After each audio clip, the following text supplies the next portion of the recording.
Good morning, my students. How are you all? Today, our topic is the textual questions of your geography book, that is class 8th, and page number is 35. Page number 35. Turn page number 35 of your geography book, class 8th. Yes. Have you turned it? Okay. Now, let us start. Today, our question जो है हमारा वो है question number 4, क्योंकि question number 3 तक हमने complete किया है. Now question number 4 is the distinguish between the followings. डिस्टिंग्विशन में करनी है. आपने लेसन कंप्लीट किए पढ़ा है, तो इसमें डिस्टिंग्विश आप देखिए, conventional source of energy and non conventional source of energy. वैसे ये मुझे कराने की ज़रूरत नहीं पड़नी चाहिए, क्योंकि आपने ये लेसन अच्छे से पढ़ी है. Conventional source of energy and non convey difference between the conventional source of energy and non conventional source. फिर है बायोगैस के बीच और नेचुरल गैस के बीच जो है डिफरेंस बोलनी है. Ferrous and non ferrous minerals, metallic and non metallic mineral. These are the questioners, few questions. These are 4 questions from part 4. 4 parts from the question number 4.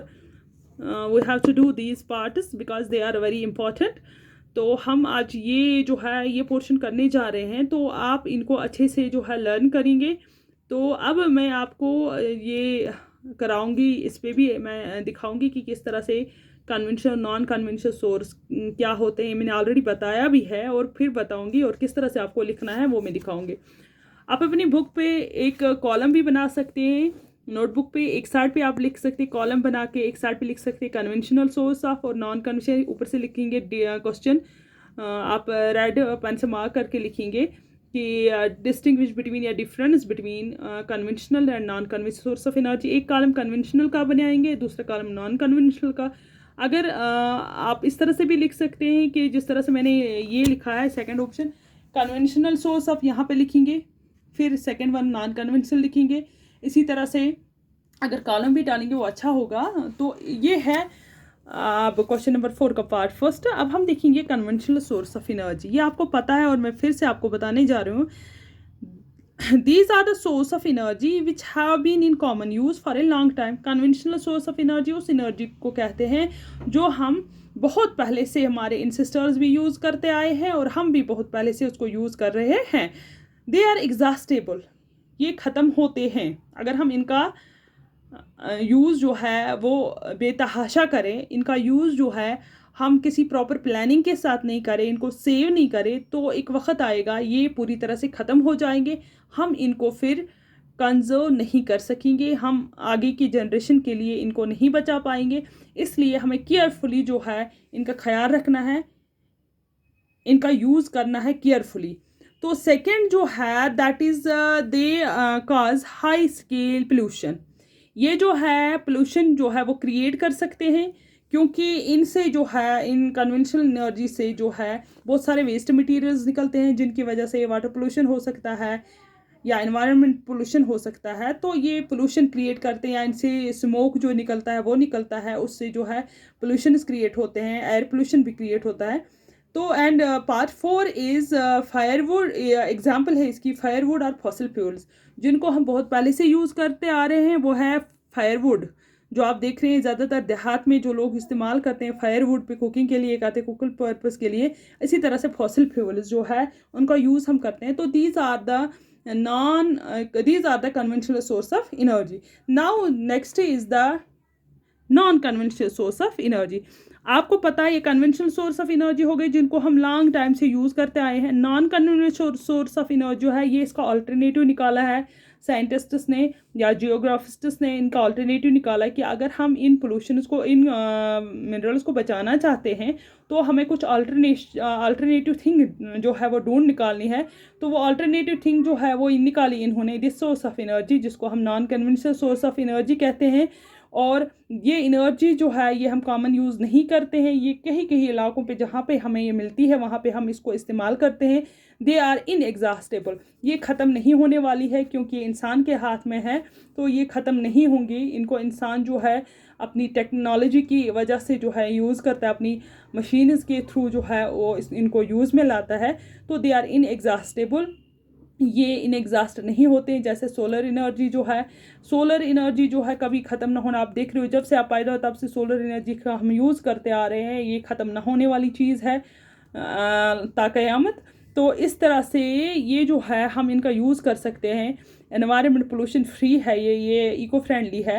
Environment इनसे pollution नहीं होता। Solar energy से आप देख रहे हो कोई धुआं नहीं उठता है। सोलर एनर्जी हम कुकिंग पर्पज़ के लिए भी इस्तेमाल करते हैं, सोलर एनर्जी हम लाइटिंग के लिए भी इस्तेमाल। इसी तरह से न्यूक्लियर एनर्जी है या विंड एनर्जी है, ये पोल्यूशन फ्री है और इनका इस्तेमाल जो है हम अच्छे से कर सकते हैं और इनएग्जॉस्टेबल है। तो these are the solar energy, nuclear energy, tidal energy, wind energy या जियोथर्मल एनर्जी जो मैंने आपको पढ़ा है। These are the non conventional source of energy. इसी तरह से सेकंड जो पोर्शन है वो है बायोगैस एंड है नेचुरल गैस। पहले हम देखेंगे बायोगैस जो है वो मैंने पढ़ाया है, बायोगैस कहाँ से हम ऑब्टेन करते हैं और नेचुरल गैस कहाँ से। अब हम डिफरेंस देखेंगे इनमें क्या है।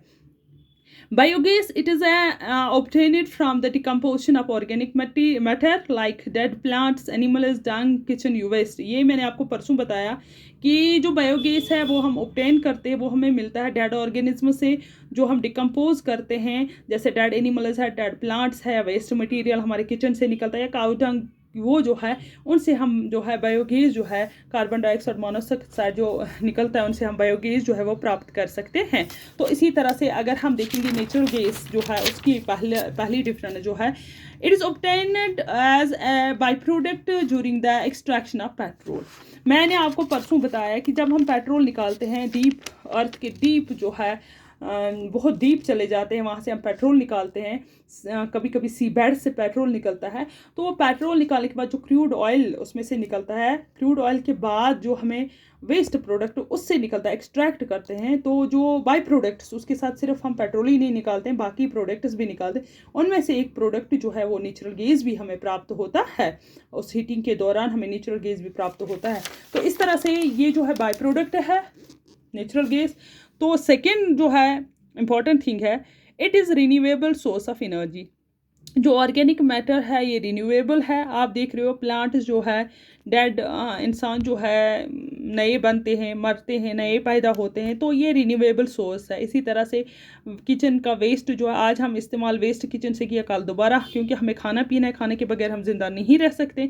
इसी तरह जो भी वेस्ट मटेरियल है वो जो है रिन्यूएबल है, दोबारा हमें मिल सकता है।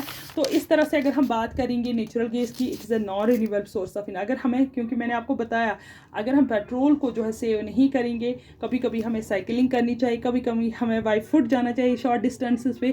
तो इस तरह से हम इन नेचुरल जो गैसेस है उनको, जैसे पेट्रोल है, इनको हम सेव कर सकते हैं। तो these are non renewable source of energy, ये हमें दोबारा नहीं मिलेंगे।